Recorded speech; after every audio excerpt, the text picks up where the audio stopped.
Foi nesse momento aqui. Era intervalo do jogo Fluminense e Sampaio Corrêa. Entrou o Renato Augusto e o Diniz tirou o Thiago Santos da zaga para a entrada do Renato Augusto. Daí o Renato Augusto foi posicionado na esquerda, na meia esquerda, e o Ganso se fixou mais na meia direita. Porque quando está somente o Ganso no meio de campo, está o André, o Martinelli, o próprio Ganso. O Ganso ele fica se movimentando ali naquela intermediária, próximo ali a meia-lua, distribuindo o jogo.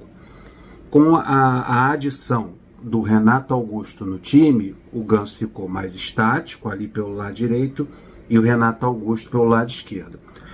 Com a saída de um zagueiro, de um dos zagueiros, pode ser tanto Felipe Melo como o Thiago Santos, mas nesse caso foi o Thiago Santos, o André é puxado para a zaga, mas com essa liberdade de migrar da zaga para a volância, e o Martinelli fica sendo o único jogador de contenção, de marcação no meio de campo. Renato Augusto, Ganso, Martinelli, André na zaga. Isso aconteceu na movimentação do intervalo do jogo para o segundo tempo.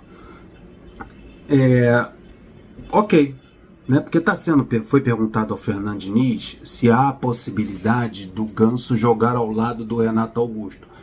Mas isso reflete também em outro setor do campo, outro setor da formação tática, que é o ataque. Aí você tem que decidir se você vai jogar vai manter 3 atacantes ou somente 2. Se você jogar contra o Sampaio Corrêa, puxar o André para a zaga, só ter um jogador de marcação e 2 meias que não ajudam tanto na marcação, assim como o Renato Augusto Ganso, praticamente não ajudam muito na marcação, então você fica somente com o Martinelli sobrecarregado ali, tendo que cobrir lateral, marcar, proteger a zaga e levar essa bola da defesa para o meio de campo. Contra o Sampaio Corrêa dá. Contra um time fechado, contra um time recuado, um time mais na defesa, pode ser que jogue assim com Ganso e Renato Augusto. Mas contra o Vasco não sei se dá, contra o Flamengo não sei se dá. Aliás, acho que não dá. Contra um Palmeiras também acho que não vai dar. Contra times grandes, e principalmente times que gostam de propor o jogo, ter Renato Augusto e Ganso somente na criação somente não, né? Vamos dizer assim, somente o Martinelli na marcação, só ter um volante, abrir mão do outro volante que você puxou para a zaga, eu acho muito temerário. Quando a bola estiver sobre o seu controle, você tem 2 craques ali organizando a partida. A bola tá contigo, beleza. Tá no pé do Renato Augusto, tá no pé do Ganso, essa bola vai chegar no ataque. Você tem Keno, você tem Cano, você tem o Arias, ou você tem o Douglas Costa. Quem for no ataque, Lelê, JK, essa bola vai chegar com qualidade a esses 3 atacantes. Porque você tem 2 meias, 2 camisa 10, um é camisa 10, outro é camisa 20, que tem uma capacidade enorme para fazer com que essa bola chegue no ataque. Mas a minha preocupação é quando a bola não estiver com a gente. E quando a bola não estiver conosco, estiver com o adversário, e só tiver o Martinelli para fazer esse tipo de marcação, e ter que o André sair da zaga para dar o combate no meio de campo para ajudar. Deixa o setor defensivo do Fluminense desprotegido. Como o Sampaio Corrêa em algum momento ele propôs o jogo e partiu no contra-ataque, a defesa continuou vulnerável, porque o Renato Augusto, viu o Renato Augusto ajudando na marcação, voltando para marcar, e ele ficando para trás na correria, vai ficar, o Ganso não vai ganhar na correria, o Renato Augusto também não, porque o posicionamento deles é um pouquinho mais à frente na criação de jogo. Então ter somente um volante, Martinelli ou o André, contra times grandes, times que gostam de propor o jogo, que tem um grande poderio ofensivo, é muito temerário e é muito ruim para o Fluminense em termos defensivos. Isso me preocupa muito. Mas contra time pequeno, time recuado, time todo na defesa, dá até para jogar com 4 atacantes. Foi isso que aconteceu com o Olímpia do Paraguai. O Fluminense sabia que o Olímpia ia ficar todo entrincheirado ali no Maracanã e meteu 4 atacantes. John Kennedy, Cano, o Arias, o Keno, 4 atacantes. Ele se joga só com 2 meias. Era o Ganso, se eu não me engano, é o Ganso e o André. Então dá para botar um 4-2-4 contra times recuados defensivamente. Mas clássico, contra o Vasco, Renato Augusto, Ganso e somente o Martinelli, não que o Vasco bote medo em alguém, mas clássico é clássico. Acho que não. A pergunta que foi feita é se dá para jogar os dois juntos. Daí o Fernando Diniz disse o seguinte, dá para jogar sim. A opinião do Fernando Diniz na coletiva. Não tem manual que fale que não dá para jogar com dois jogadores de qualidade. Concordo. Isso não quer dizer que eles vão jogar sempre juntos. Tá vendo? Com isso que ele falou, não quer dizer que vai dar para jogar sempre os dois juntos. É que jogo grande é interessante colocar mais alguém na marcação. Jogo contra time pequeno, aí você pode abrir mão de um volante. Aí entra o Renato Augusto ao lado do Ganso.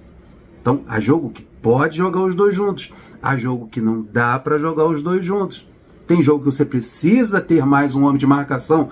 Tem jogo que você pode abrir mão desse jogador de marcação. É isso que ele está dizendo. São muito inteligentes. Tanto, eu já falei, os dois são craques.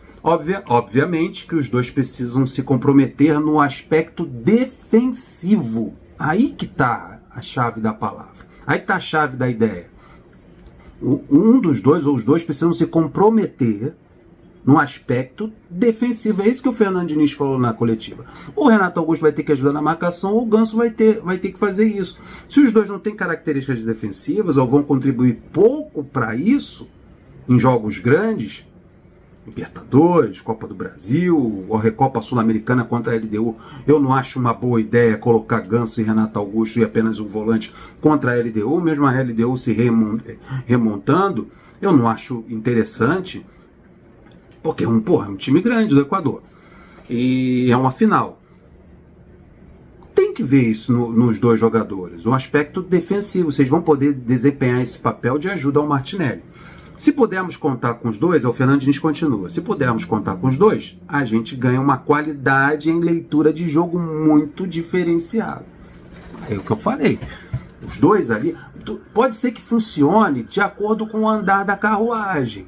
Aí chega no segundo tempo, você encontra mais espaço na equipe adversária, mesmo sendo um jogo grande, decisivo, contra a LDU, uma final de campeonato, aí você está sentindo que dá para colocar o Renato Augusto ao lado do Ganso, até para propor mais jogo, para fazer você reverter uma situação, aí dá para os dois jogarem juntos. Mas isso cabe ao treinador e ao momento da partida e principalmente com o adversário que você está enfrentando. É muito importante você saber ter análise para os dois jogarem juntos. Ou você muda completamente a característica, formação tática do time. Aí é Martinelli, aí é André, Martinelli mais avançado, como segundo volante, o André como primeiro volante. Aí você pode botar o Renato Augusto e o Ganso, porque você tem a tranquilidade que você tem dois volantes de marcação ali protegendo a zaga. Mas para isso você vai ter que abrir mão de um dos atacantes. Aí o Keno sai do time, joga somente com dois jogadores enfiados. É o Cano e o Arias. Aí você vai ter que abrir mão de um dos atacantes para botar 4 homens no meio de campo. Aí é uma formação mais segura no meio de campo, que você ganha em marcação, em poder defensivo, porque você mantém o André e o Martinelli na produção dos defensores, e você ganha enormemente na criação de jogadas com Ganso e com Renato Augusto na armação do jogo. Aí um 4-4-2 seria mais interessante. Mas o poder ofensivo ficaria apenas a cargo do Cano. Apenas a cargo do Cano e do Arias. Seria também uma formação tática muito interessante, o 4-4-2. Aí cabe ao Fernando Diniz decidir qual é a melhor. Mas que os dois dá para jogar junto? Dá. Renato Augusto e Ganso dão para jogar junto, mas depende da partida e do momento do jogo.